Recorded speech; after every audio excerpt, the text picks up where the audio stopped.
Salut, puis toi? Oui, ça va, un peu fatiguée, là, mais ça va. Ouais, moi aussi un peu, là. Mais je suis tellement contente qu'on a eu le temps de se voir, là, même si on a beaucoup de travaux là, à faire avec l'école. Ouais, ça faisait tellement longtemps qu'on s'était pas vus, là. Ouais. Toi, à l'école, ça va bien?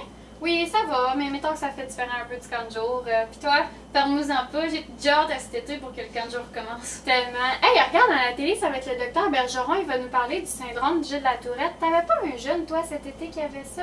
Oui, c'est vrai, il y avait un petit gars dans mon groupe qui était atteint de ce trouble-là. Tout pour qu'on continue de penser au camp de jour, hein? Ouais.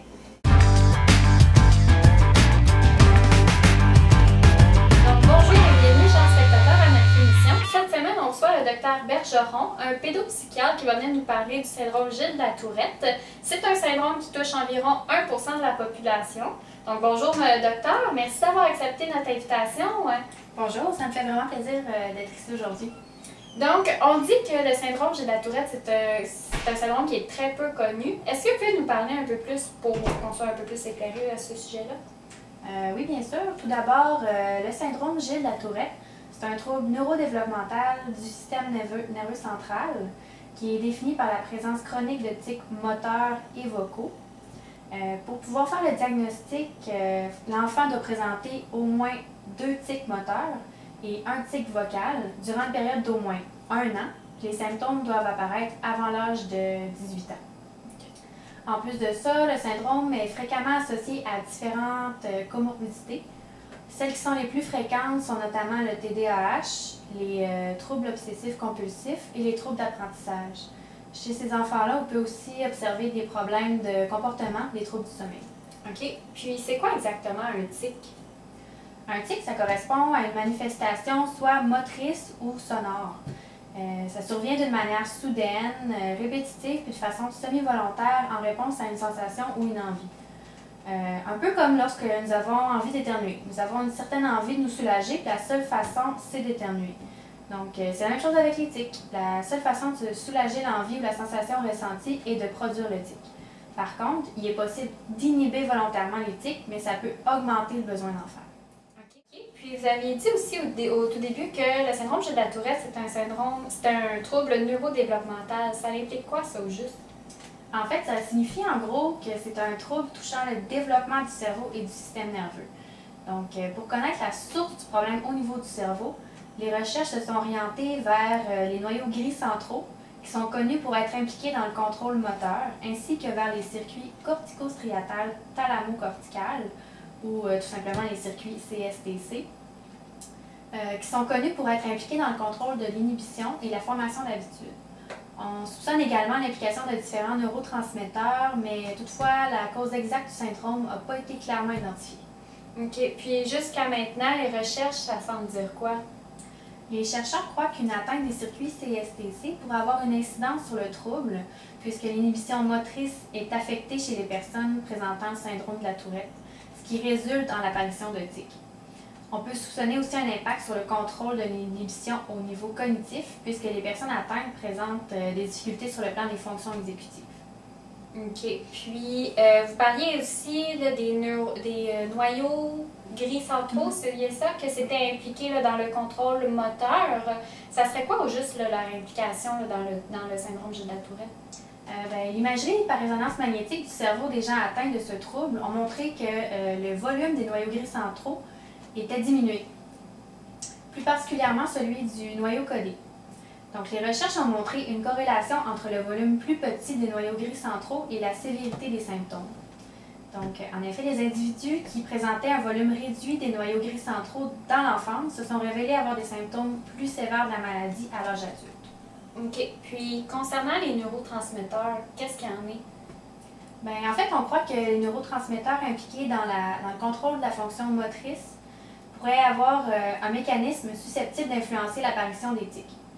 Par exemple, la dopamine joue un rôle majeur au niveau du contrôle moteur, du traitement temporel, de l'apprentissage par récompense et de la réponse inhibitrice, ce qui en fait un neurotransmetteur susceptible d'avoir une influence dans le syndrome de Gilles de la Tourette. OK. Puis ça serait quoi l'implication exacte de la dopamine?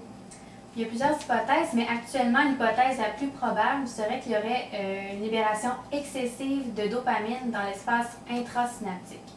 Les chercheurs ont observé que les personnes atteintes du syndrome de la Tourette présenteraient davantage de récepteurs à la dopamine en présynaptique au niveau du striatum que les gens qui sont moins. Puis, mis à part là, tous les facteurs biologiques là, que vous nous aviez parlé, est-ce qu'il y a d'autres facteurs qui peuvent faire en sorte là, que le syndrome Gilles de la Tourette apparaisse ou quelque chose? Oui, les chercheurs semblent montrer qu'il y a également une composante héréditaire. En effet, on sait que si un parent est atteint par ce trouble, son enfant aura 50% plus de chances d'être atteint également.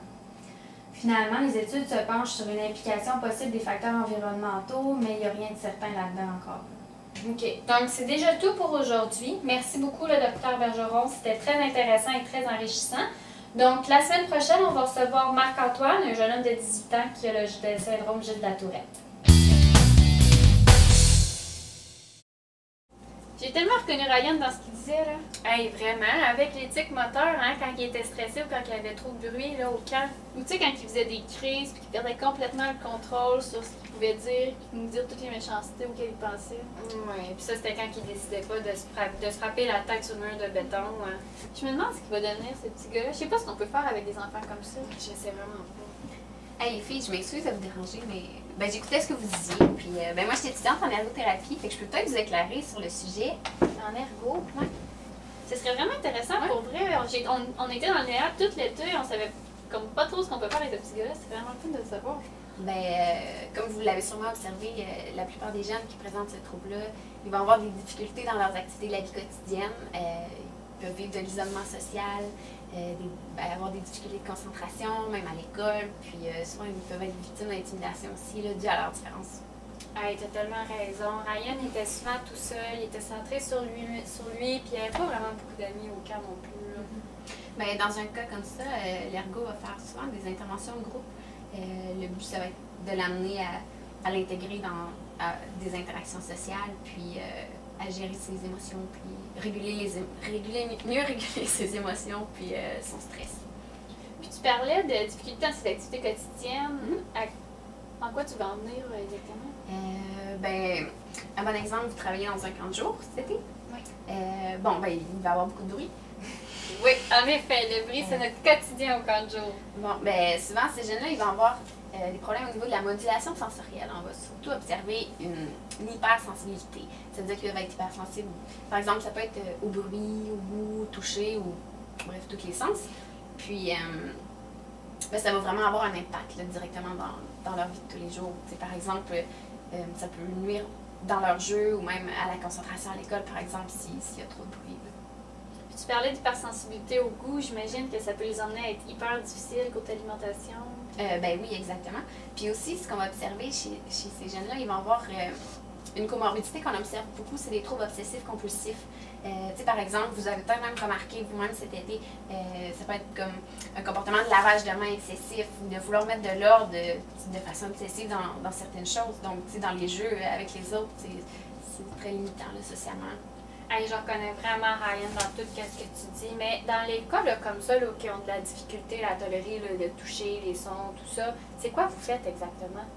Ça peut paraître drôle à dire, mais en ergo, on travaille avec le jeu. On va cibler des jeux qui vont vraiment qui vont aller travailler sur la difficulté sensorielle, vraiment pour amener le jeune à intégrer, dans le fond, ces stimulations-là de l'environnement pour